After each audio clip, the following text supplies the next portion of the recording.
Malam ini kita menyadarkan diri kita, terlebih lagi yang berceramah, jangan kau hanya sampai menyampaikan ayat saja. Hai Abdul Samad, apakah kau yang bicara itu hatimu sudah hidup? Senantiasa merasakan diri, aku orang paling hina, aku orang paling kotor, ditempelkan kening ke lantai di tempat yang diinjak tapak kaki, mengatakan bahwa aku bukan siapa-siapa. Umur diberikan Allah 40, 60, 70. Berapa yang kupakai untuk menolong agama Allah? Berapa yang kupakai untuk mengingat Allah? Mata, tangan, telinga, kaki akan diminta tanggung jawab di hadapan Allah.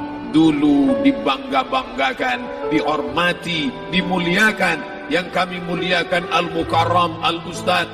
Tapi pada saat tiba masanya, yang kita bawa tak lain tak bukan innallaha la yanzuru ila ajsamikum. Allah tak menengok badan, fisik, bentuk tubuh, baju. Ini sampulnya saja. Wala ila suwarikum, Allah tak menengok rupa, wajah. Walakin yanzuru ila qulub. Hati kamu yang bersih itulah yang kau bawa menghadap Allah Subhanahu wa taala. Yauma la yanfa'u malun, harta tak berguna, wala banun, anak tak bisa menolong. Harta tak berguna, anak tak mampu menolong. Illa man atallah, kecuali orang yang datang menghadap Allah biqalbin salim,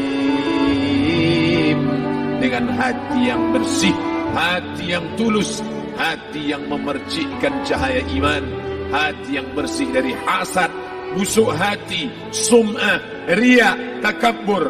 Itulah yang menolong di hadapan Allah Subhanahu wa taala. Apa kata Imam Ali radhiyallahu an? An-nasu niyam. Semua manusia waktu hidup itu tidur. Bapak tidur, ibu tidur, saya tidur. Semua orang waktu hidup itu tidur. Falamma matu, ketika dia mati, disitulah dia baru terjaga dari tidur panjang. Saat Israel mencabut nyawa, ditarikkannya adalah satu sentapan yang kuat. Disitulah kita baru terjaga dari tidur panjang. Betapa aku meninggalkan salat, betapa aku tak berzakat, betapa dulu kekuasaan. Aku lulus umur 30, pensiun 58, 28 tahun, apapun tak pernah kubuat untuk agama. Sibuk membesarkan anak, sibuk mengurus warisan.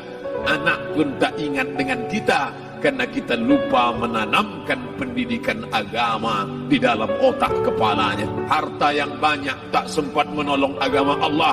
Anak tunggal semata wayang tak sempat dididik agama. Istri meninggalkan dalam keadaan stres susah hatinya, karena dia tak diajarkan sabar menerima ridha ketetapan takdir Allah. Dan paling celaka, tak pernah anggota tubuh ini dipakai untuk berzikir, muhasabah, mengingat Allah. Tak pernah mata dipakai menengok Quran, kitab suci Allah. Tak pernah dipakai hati merenung sejenak, apa yang akan kubawa mati menghadap Allah Subhanahu wa taala.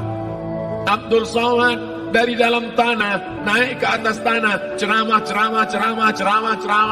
masuk balik ke dalam tanah. Yang kau bawa apa? Baju koko tinggal, peci tinggal, pakaian kehormatan tinggal. Yang kau bawa kain tidak berjahit, disobek, kerak. Itu yang akan menyampul kulitmu, yang selama ini kau dimandikan, dibersihkan oleh ibumu dulu 60 tahun yang lalu. Sampai masanya kau lupa kapan kau dimandikan dulu. Sekarang ruh melihat, disebut dia ruh karena dia raha ya ruhu ruh, seperti aroma semerbak yang datang pergi hinggap. Ruh sampai masanya dia datang masuk ke dalam jasad. Ruh sampai masanya dia pergi meninggalkan jasad. Malam ini dimuliakan Al-Mukarram Haji Abdul Samad LCMA. Kenapa Abdul Samad ini dimuliakan? Karena ruh hinggap sejenak sebentar, sampai masanya besok pagi dia ruh keluar dari dalam tubuh ini. Anak yang katanya ayahku sayang, istri katanya kaulah abang, sampai masanya mereka tak lagi mau mendekat. Rumah itu saya yang buat, saya yang mengukurnya. Tapi begitu ruh sudah keluar dari badan, tidak satu pun semeter, sesenti, sejengkal, sehasta ada tempat di rumah itu untuk jenazah bernama jenazah Abdul Somad. Mana kawan, sahabat, andai tolan, anak menantu, teman sekantor, semuanya pergi meninggalkan. Yang tetap dibawa, kalau pernah kaki melangkah salat berjamaah di masjid, kalau pernah tangan mengusap kepala anak yatim, kalau pernah tangan mengucap subhanallah. Nanti di akhir tausiah kita akan berzikir, munajat, muhasabah diri, berdoa, mengenang apa yang akan kita bawa menghadap Allah Subhanahu wa taala. Datang malaikat membawa kain kafan dari cahaya, akan menyambut ruh yang mulia. Hadis riwayat Ahmad bin Ambal dalam kitab Al-Musnad, turun malaikat berlomba-lomba membawa kain putih dari cahaya, menunggu ruh akan keluar. Ruh menetes seperti embun di ujung daun. Daun tidak bergoyang, ranting tidak patah. Ruh menetes pelan turun ke dalam kain kafan, dibawa malaikat ke pintu langit. Tak sabar mereka menyambut. Inikah dia yang selama ini berjamaah? Berapa banyak yang masyhur terkenal di bumi, malaikat tak mengenal dia. Ini ruh siapa? Tapi ini bukan LCMA, dia bukan ustaz, dia bukan ulama, tapi imannya dalam, kekuasaan dipakai menolong agama Allah. Ruhnya keluar di bawah, semua malaikat mengucapkan salam. Inilah orang yang selama ini kami tunggu-tunggu, catatannya sudah lama. Setiap pagi petang, malaikat subuh membawa catatan namanya, malaikat malam membawa catatan namanya. Kami merindukannya. Begitu orang-orang yang masyhur di langit, tapi tak dikenal makhluk bumi. Tapi ada sebaliknya, yang rohnya disentapkan, ditarik malaikat dengan begitu tarikan yang sangat kuat. Nabi bertanya saat Isra Mi'raj kepada mereka yang sudah mati ribuan tahun yang lalu, apa yang kalian rasakan? Yang satu mengatakan seperti tebasan pedang di tempat yang sama beratus kali. Yang satu mengatakan seperti kambing yang dikuliti hidup-hidup. Yang satu mengatakan seperti mata kail pancing ditarik dari kulit yang basah. Maka kita berdoa setiap selesai salat, Allahumma hawwin alaina, ringankan kami ya Allah, fi sakaratil maut, di saat sakaratul maut yang amat sangat menyakitkan itu, di saat malam pertama di tempat yang gelap, di tempat yang tak pernah diimpikan oleh orang, tapi kita tetap melewati dan merasakannya. Perlahan-lahan cacing tanah, ular-ulat kalajengking akan menggerogoti kulit yang selama ini dimandikan, selama ini dipakaikan sampo yang mahal, selama ini dioleskan pelembab yang lembut. Tapi ternyata sebelum ruh keluar jasad, setelah keluar, dia hanya akan menjadi santapan cacing tanah, hancur berkeping hari demi hari. Yang pertama kali membusuk adalah mata, karena dia berisi cairan. Cairan ini mengering, busuk dan berlubang. Lalu kemudian usus sebulan di dalam tanah, mulai dia menggelembung masuk angin dan dia meletus pecah. Cacing-cacing tanah mulai datang menggerogoti, memakan. Habis, siap tak siap, suka tak suka, kau akan didatangkan. Apa yang akan ditanya oleh Allah? Perbuatanmu, amalmu. Faman ya'mal mithqala dzarratin khairan yarah. Sebesar biji sawi, sebesar ujung rambut, kau aniaya orang, kau makan titik puluh keringatnya.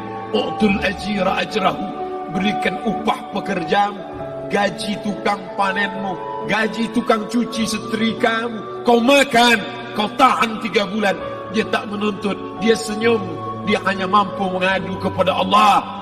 Tapi titik peluhnya yang keringatnya, air matanya akan kau balas di hadapan Allah Subhanahu wa taala. Di saat itu tak ada siapa bisa menolong. Hari ini uangmu banyak, kau bayar pengacara handal 1 jam 100 juta, bebas tanpa syarat. Tapi di hadapan Allah semua akan bersaksi. Al-yawma nakhtimu ala, lidah yang selama ini pandai bicara dikunci, ditutup Allah Ta'ala yang akan bicara. Wa tukallimuna aydihim wa tashhadu arjuluhum, kaki akan bersaksi, tangan akan bicara. Bima kanu yaksibun, yang pernah dilakukan di masa yang lalu. Mata melihat seolah-olah nyata perbuatan itu pernah dilakukan dulu. Kita lupa, kita tak ingat. Tapi catatan malaikat terlalu terang benderang. Wa in kullun lamma jami'un ladaina muhdharun. Catatan dibaca sampai-sampai orang itu tak percaya. Ma li hadzal kitab, kenapa buku catatan saya ini la yughadiru saghiratan, yang kecil-kecil, wala kabiratan, yang besar-besar, ahsaha, semua tercatat dalam buku catatan yang nyata. Dalam surat Al-Isra apa kata Allah? Iqra. Hari ini kalau dikatakan Iqra baca Quran, Iqra baca Yasin, malam Jumat Iqra baca surat Al-Kahfi. Tapi sampai hari itu Yasin tak bermakna, Al-Kahfi tak lagi disuruh baca, karena hidup sudah berakhir. Iqra, baca. Apa yang kau baca? Kafa binafsikal yawma alaika hasiba. Baca buku catatan amal. Sampulnya dosa, isinya dosa. Catatan kakinya dosa, sampul penutupnya dosa, bibliografinya dosa. Sampai ia pun tidak percaya, kenapa aku hidup hanya dosa saja. Saat itu dia mendengar teriakan azab, saat itu dia menyaksikan pekikan teriakan sakitnya siksa. Rabbana, ya Tuhan kami, farji'na, balikkan lagi kami ke dunia. Rabbana, ya Tuhan kami, absarna, mata kami sudah melihat azab. Wasami'na, telinga kami sudah mendengar sakitnya, pekikan, teriakan, jeritan. Farji'na, balikkan lagi kami ke dunia. Na'mal salihan, kami ingin amal saleh. Kami ingin bantu masjid, kami ingin sekolahkan anak yatim, kami ingin muliakan fakir miskin, kami ingin bantu panti jompo. Farji'na, balikkan lagi kami dunia. Kami ingin salat tahajud, kami ingin tahiyatul masjid, kami ingin puasa sunnah. Saat itu penyesalan tak lagi berguna. Na'mal salihan, kami ingin amal saleh. Andai kau beri kami tenggat waktu, ya Allah, laula akhartani, kalau kau beri aku waktu, ila ajalin qarib, aku tak minta hidup 1000 tahun. Ila ajalin qarib, sebentar saja kau hidupkan aku, ya Allah. Di situ orang baru tahu apa yang pernah dilakukan dulu, yang di masa lalu tak ada cara lain kecuali malam ini kita bertaubat, taubat nasuha, mandi, solat sunat taubat. Ma min muslimin yuznibu zamban, ada orang silap, khilaf, buat dosa, salah. Siapa yang tak pernah salah? Sedangkan datuk moyang kita Adam pun salah, tapi dia mengetahui, sadar salahnya. Dia berdoa, Rabbana zalamna anfusana, kami sudah menzalimi diri kami.